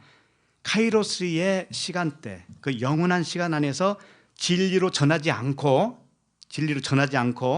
크로노스의 율법 세상, 겉의 문자로 전하면 종들을 어떻게 한 거예요? 때린 거예요. 죽으라고 때린 거예요. 그 다음에 먹는 거 마시는 거 이게 다 탐심으로 먹었다 이겁니다. 탐심으로 먹고 마시고 그 자체가 뭐예요? 취한 거죠. 취한 거. 예, 율법 술을 먹고 취한 거예요. 그렇게 되면 이런 뜻이에요. 그렇게 되면 주님이 오셔서 어떻게 한다는 거냐면 46절을 읽어보도록 하겠습니다. 시작. 생각하지 않은 날 알지 못하는 시각에 그 종의 주인이 이르러 엄히 때리고 신실하지 아니한 자의 받는 벌에 처하리니. 생각하지 않는 날에 주님이 오신다. 이게 기다리지 않은 날이라고는 뜻이거든요. 기다리지 않았다. 왜 이 기다리지 않았다가 되느냐면은 이런 거예요. 율법 아래 갇혀져서 율법 생활을 하는 사람들은 모든 것이 문자잖아요. 표면적으로 받아들이죠. 그러면 그 사람은 진짜 하나님을 기다린 것이에요? 안 기다린 거예요? 그냥 안 기다린 거예요. 자기 딴에는 기다렸다고 하는 거예요. 주님이 오늘 오실까 내일 오실까 하면서 찬양도 부르면서 그러는 거예요. 우리가 깨어서 기도하자 이렇게 하잖아요. 전부 다 열심히 신앙생활 합시다 그러잖아요. 주님이 내일 오면 어떻게 하려고 그래요? 그러면서 개털 모자 쓸 거요? 이래가면서 전도 몇 명 했어요? 막 이러잖아요. 겁주잖아요. 이게 뭐냐면 사실은 주님을 기다리지 않은 거예요. 그것이. 그렇게 기다리지 않았는데 주님이 오셔서 어떻게 하냐면은 엄히 때린대요. 엄히 때린다는 거죠. 엄히 때린다라고 하는 단어가 디코토메오라고 하는데 이 두동강 내다 이런 뜻입니다. 자, 이게 지금 한 청지기에 대해서 다른 면을 표현하는 거라고 그랬죠. 그러니까는 이 바른 청지기가 되게 하기 위해서 주님이 어떻게 한다라는 것을 여기서 가르치고 있어요. 그러니까 이런 사람은 이렇게 멸망시켜버린다 그런 뜻이 아니란 말이에요. 네? 그러니까는 어미 때린다, 주인이 와서 어미 때린다는 것은 뭐냐면 두동강을 내버린다 이런 뜻이에요. 두동강을 낸다라는 것은 뭐냐면 율법과 복음을 이렇게 나누어 주는 거예요. 그게 무슨 말이냐면 이 사람은 처음에는 율법밖에 모르거든요. 진리를 몰라요. 율법밖에 모르니까 거기서 진리를 꺼내서 이렇게 보여주는 거예요. 그러면 이 사람 진리를 안 거에 모르는 거예요. 안 거잖아요. 그렇게 알게 해주시겠다 그런 뜻이에요. 주님이 우리를 겁주는 말씀은 여기 하나도 없습니다. 한 개도 없어요. 전부 다 복된 말씀이고 진리고 평강의 말씀이에요. 우리가 무슨 수로 처음부터 지혜로운 청지기가 되었습니까? 절대 그럴 수가 없잖아요. 그걸 가르쳐 주는 거예요. 그분이 와서 두둥강을 내주시는 거예요. 그래서 구약에 보면 막 톱으로 쓸어 죽인다는 표현도 있고 그렇죠? 무섭죠? 그게 뭐예요? 율법과 진리를 가르쳐 준다는 의미예요. 그게 톱으로 쓴다는 게 두둥강이 나야죠. 그렇게 되면 우리도 진리를 안 자가 돼요. 그 다음에 신실하지 아니한 자의 받는 벌에 처하리니. 아유, 벌에 처한대. 얼마나 무서워 이게. 이런 거 가지고 겁주면 안 돼요. 신실하지 아니한 피스토스 이렇게 돼 있어요. 아는 이제 부정적인 부정부사예요. 그러니까 피스토스가 아직 안 됐다 그런 거예요. 믿음이 안 됐다. 믿음이 안 된 사람이 받는 벌이 뭘까요? 믿음이 되게 하는 거잖아요. 간단하지 않아요? 믿음이 안 된 사람이 받는 벌이 뭐예요? 믿음이 되게 하는 거예요. 그 벌이. 그러니까 이 메로스라고 하는 단어인데 메로스가 뭐냐면 어느 한 부분을 의미하고 있어요. 그러니까 율법과 진리는 따로따로 떼놓으면 한 부분 이렇게 되잖아요. 반쪽씩 되죠? 그걸 말하는 거예요. 반쪽. 네가 지금 알고 있는 게 전부인 줄 알았지만 네가 알고 있는 게 반쪽만 알고 있는 거야. 이걸 가르쳐 주는 것이 뭐냐면 벌이다 이거죠. 그 벌 받아야 돼요? 안 받아야 돼요? 받아야지.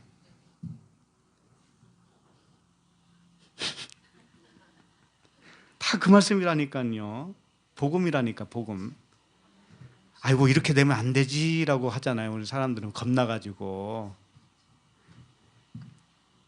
벌에 처할이니도 뭐냐면 티데미라고 하는 단어예요.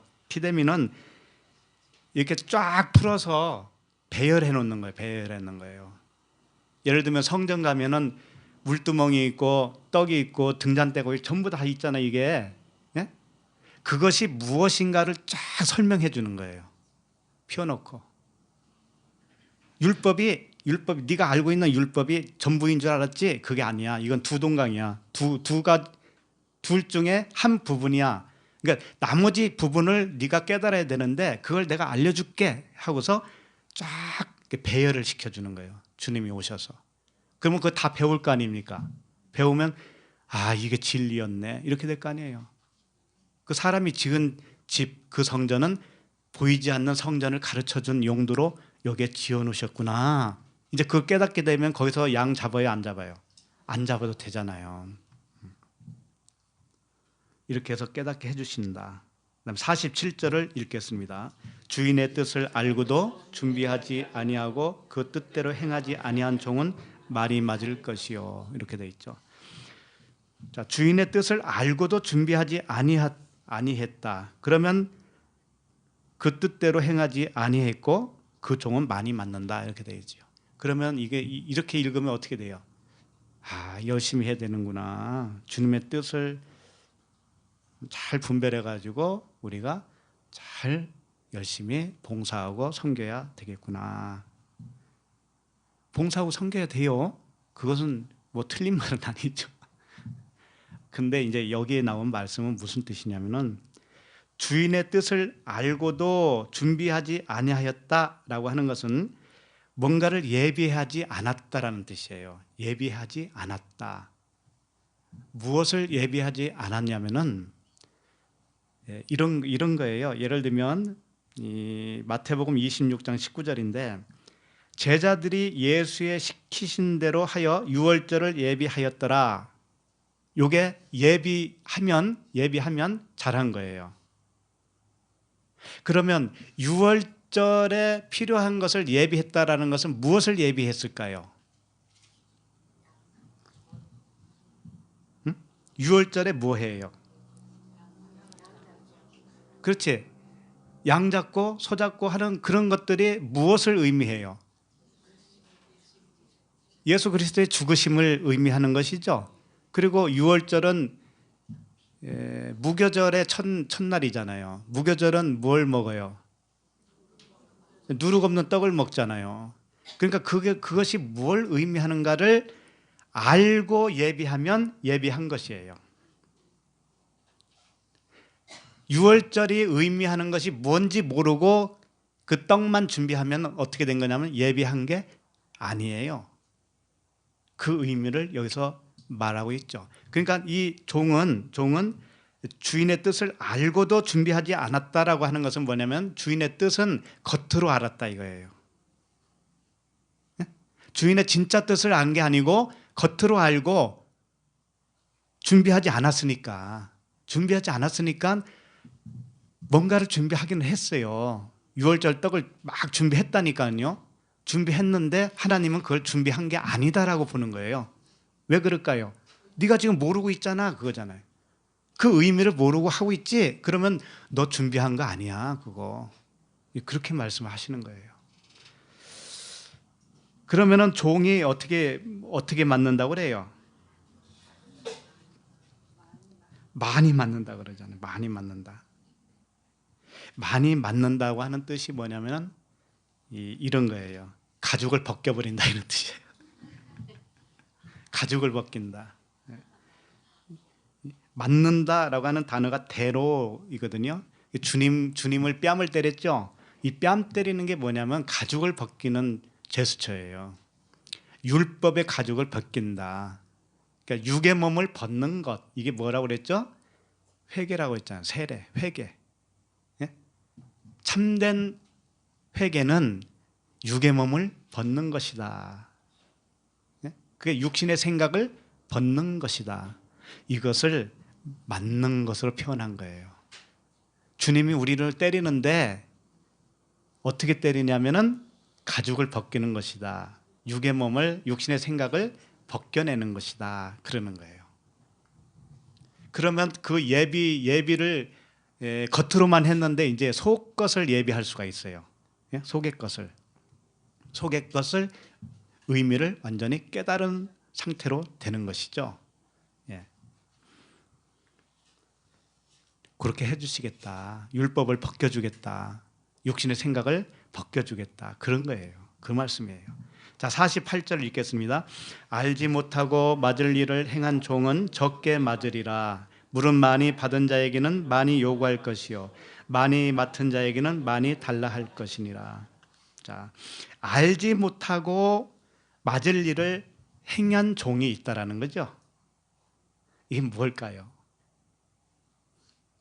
알지 못하고 맞을 일을 하기는 했어요. 잘 모르고 하기는 했는데 그래도 맞아야 돼. 모르고 해서도 맞아야 돼. 그잖아요. 남들이 뭐 미리 저기 가자 그러면 따라가는 사람이 있죠. 모르고 따라가잖아요. 근데 그게 나쁜 짓이었다고 봐요. 그러면 모르고 갔는데도 어떻게 돼요? 나쁜 짓 가담했으니 경찰서로 끌려가야 되잖아. 그런데 모르고 한 놈들은 이게 따로 분리해서 조금만 때린다 이거죠. 이게 무슨 얘기예요 이게 도대체? 이것을 알기 위해서 로마서 2장 12절을 잠깐 보도록 하겠습니다. 제가 읽어드립니다. 무릇 율법 없이 범죄한 자는 또한 율법 없이 망하고 무릇 율법이 있고 범죄한 자는 율법으로 말미암아 심판을 받으리라. 이게 뭐냐면은 알지 못하고 맞을 일을 했다라는 건 뭐냐면 하나님의 말씀을 잘 몰랐던 거예요. 율법을 잘 몰랐어요. 그런데도 맞아야 돼. 왜 그러냐면 자기 자신이 율법이기 때문에 그래요. 하나님의 말씀을 전혀 몰라도요, 우리 자신의 그 양심이 뭐냐면은 그게 율법인 거예요. 그러니까 율법에 대해서 맞아야 돼요, 안 맞아야 돼요? 맞아야 돼요. 그 율법 100개 내야 된다고요. 양심을 100개 내야 된다고. 맞을 일이라고 했는데 이 맞다, 플레케라고 하는 단어예요. 여기 맞다, 때리다 막 이런 단어들이요 다 달라요. 맞을 일을 했다, 이 플레케 이건 뭐냐면은 상처를 의미해요. 상처. 맞을 일을 했다라는 거. 내가 양심적으로 잘 살았어요. 근데 그게 율법으로 살은 거죠. 이 보이는 세상적인 율법으로 살은 거잖아요. 그럼 그 자체가 그 사람이 그 마음이 상처를 입은 상태다 이겁니다. 그 상태가 상처예요. 그게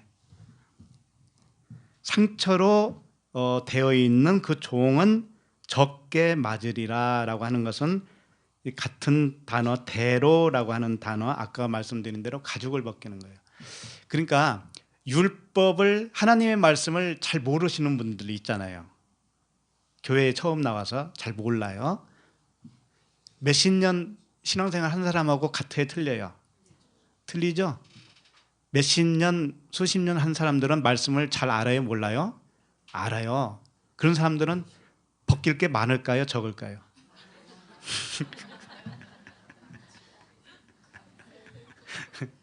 아니, 사람이 옛날에 그 원종수 원사라고 있어요.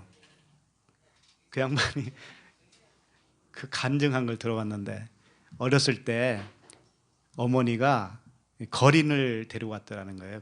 거지를. 그러면서 큰 도라무통에다가 장작으로 물을 데우게 하더니 목욕을 시키라는 거예요. 목욕을. 그래서 목욕을 시키는데 너무 더럽고 때가 많아서 손으로 못하고 막대기로 이렇게 문질러 줬다고 그러잖아요. 막대기로 했대요. 그러니까 오래되면 오래될수록 그 때가 두껍다는 말이에요. 그러니까 벗길 게 많아요. 적어요. 엄청 많잖아요. 그게 그 얘기예요. 많이 맞는다고 하는 것이. 신앙생활 오래 한 거 자랑할 거 하나도 없어요. 벗길 게 많아요. 막대기로 해야 돼. 손으로 안 돼. 그 이야기예요. 예. 그러니까 성경 말씀을 많이 알면 알수록 사실은 벗겨낼 게 많다. 왜? 율법으로 알았으니까. 전부 다 그래요. 저도 그랬어요. 예. 그러니 벗겨낼 때 얼마나 아프겠어요. 그래서 이제 그 다음에 나오는 말씀들이 다 그거예요. 무릇 많이 받은 자에게는 많이 요구할 것이요, 많이 맡은 자에게는 많이 달라 할 것이니라. 이게 뭐냐면은 많이 받았다, 많이 맡았다라고 하는 것은 뭐냐면 율법의 말씀, 이 하나님의 말씀을 많이 알았다 이거예요. 하나님이 나에게 많이 주셨어요. 그런데 그게 진리로 바꿔지면 나에게 진리가 더 많아지죠. 그러면 내놓을 게 많죠. 그래서 좋은 거예요. 신앙생활 오래 한 게 나쁘다는 얘기가 아니에요. 그 많이 받은 거 이게 변화만 되면, 진리로 바꿔지기만 하면 나에게 풍성한 그 소유가 되기 때문에 그래요. 그러니까 오래 하신 분들 정말 감사해야죠.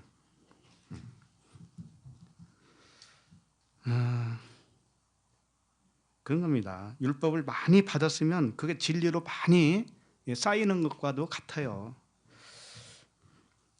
자, 이제 그 한 군데만 더 읽고 마치도록 하겠습니다. 로마서 2장 17절을 좀 잠깐 펴보세요.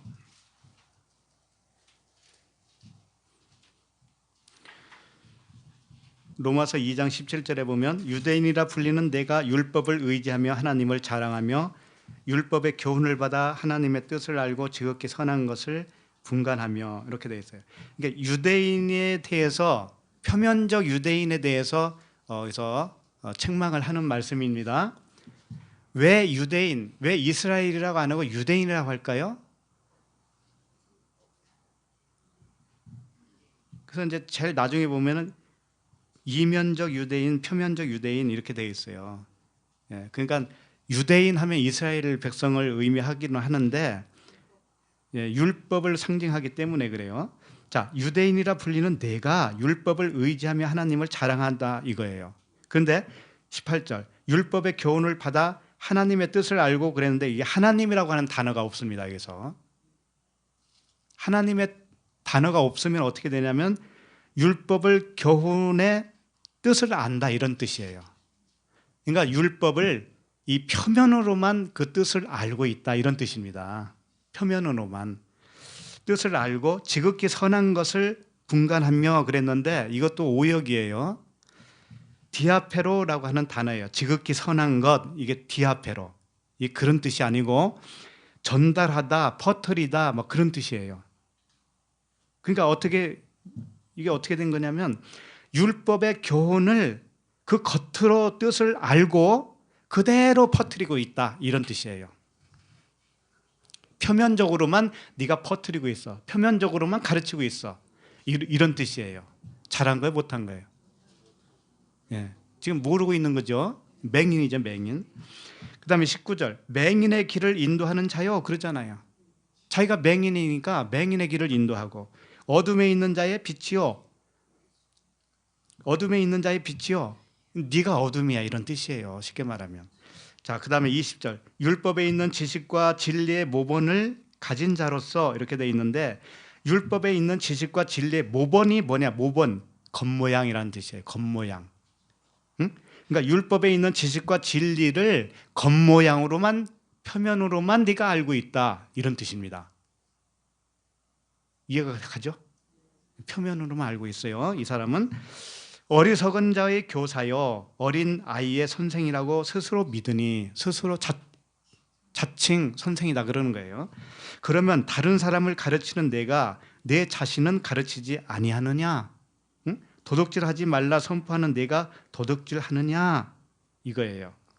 자, 이 도둑질이 뭐냐면은 하나님의 말씀이잖아요. 결국 말씀을 도둑질했다라는 뜻이죠. 도둑질은 뭘 말하고 있느냐면 하나님이 준 것을 빼앗으면 그게 도둑질이에요. 자, 주지 않은 것을 가져가면 도둑질이에요.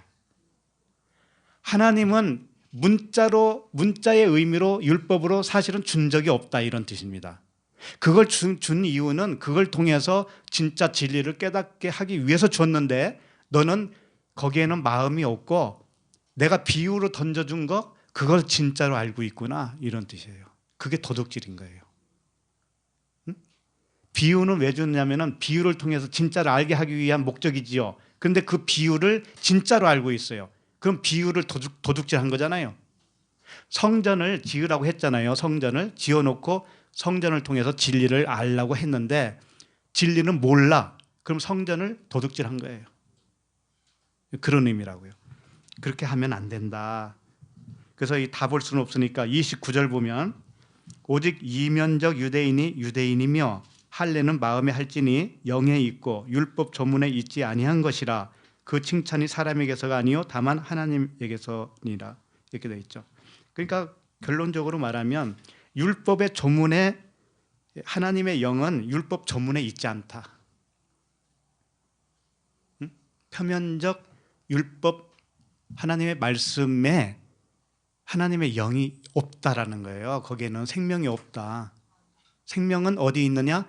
그걸 통해서 진리를 깨달을 때 깨닫게 해주시는 분은 하나님이셔요. 하나님이 해주실 때 비로소 생명의 양식이 되는 것이죠.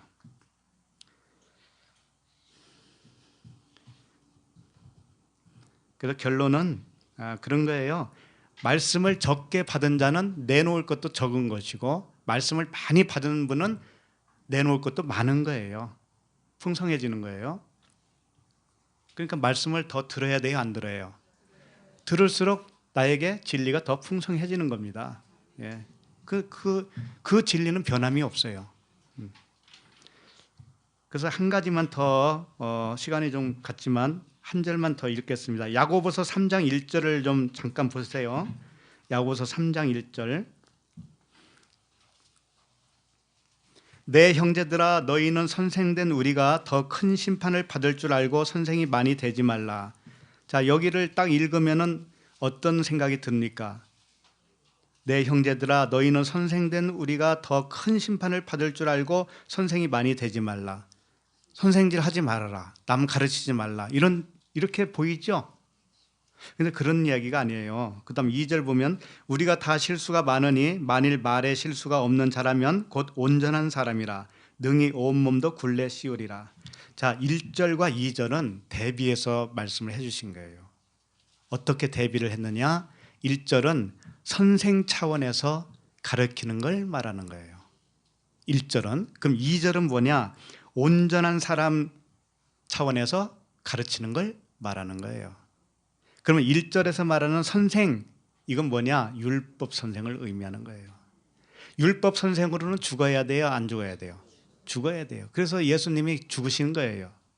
예수님에게 선생님 그러잖아요. 예, 그 선생은 되지 말라. 그런 뜻이지 가르치지도 말고 전하지도 말고 이런 뜻이 아니에요. 그래서 2절을 다시 보면 이 말에 실수가 없는 자라면 곧 온전한 사람이라 이렇게 돼 있죠. 이 온전하다, 텔레오스 그다음에 사람이라고 하는 사람이 아네르라고 하는 단어예요. 아네르가 뭐냐? 남편, 남자 그런 뜻이에요. 그러니까 온전한 남자는 뭐예요? 씨가진 자잖아요. 씨가진 자. 그 진리의 씨가 들어온 자. 선생은 진리의 씨가 없다라는 의미예요. 선생은 율법 선생이다 이거죠. 그러니까 이 말씀이 뭐냐면은 말에 실수가 없는 자라고 하는 것은 내 말에 어떤 실수를 범하지 않는다 그런 뜻이 아니에요. 내 말이 진리의 말을 가졌다 이런 뜻입니다. 진리의 말. 실수는 뭐냐면은 율법의 말. 율법의 말로 막 해. 근데 그게 실수예요. 진리의 말을 막 해. 근데 그 단어도 안 맞고 문법도 안 맞아. 응? 그게 실수예요? 아니에요. 그거 실수라고 안 하는 거예요. 진리로 말하고 있기 때문에. 진리로 말하면 그게 실수가 아니에요. 그런 의미예요. 그래서 3절에 보면 우리가 말들의 입에 재갈 물리는 것은 우리에게 순종하게 하려고 그 온몸을 제하는 것이라. 재갈을 물린다고 하는 것은 성령께서 율법을 진리로 만들어준다고 하는 의미예요. 그래서 주님이 우리에게 오셔서 전부 다 진리의 말씀으로 바꿔줘요. 그게 장성한 자, 씨 가진 남편, 남자라고 하는 의미입니다.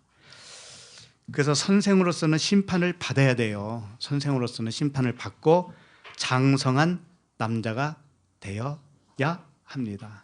모두 그렇게 되시기를 바랍니다. 기도하겠습니다. 하나님 아버지, 주께서 하신 모든 비유의 말씀이 누구에게 하셨습니까? 라는 베드로의 질문에 알 수 있도록 친절하게 대답해 주심을 인하여 감사를 드립니다. 그것은 주님과 함께 율법이 마침이 되고 진리의 말씀으로 완성되어 그 모든 자들에게 하신 줄로 믿습니다. 크로노스의 율법 세상에서 탈출하여서 카이로스의 진리로 증거하는 우리 모두에게 하신 말씀임을 인하여 감사를 드립니다. 성령께서 우리 안에 오셔서 육신의 생각으로 가르쳤던 선생을 심판하시고 씨 가진 온전한 남자로 장성한 아버지로 복음을 전하는 우리 모두가 되게 하여 주시옵소서. 예수 그리스도 이름으로 기도드립니다. 아멘.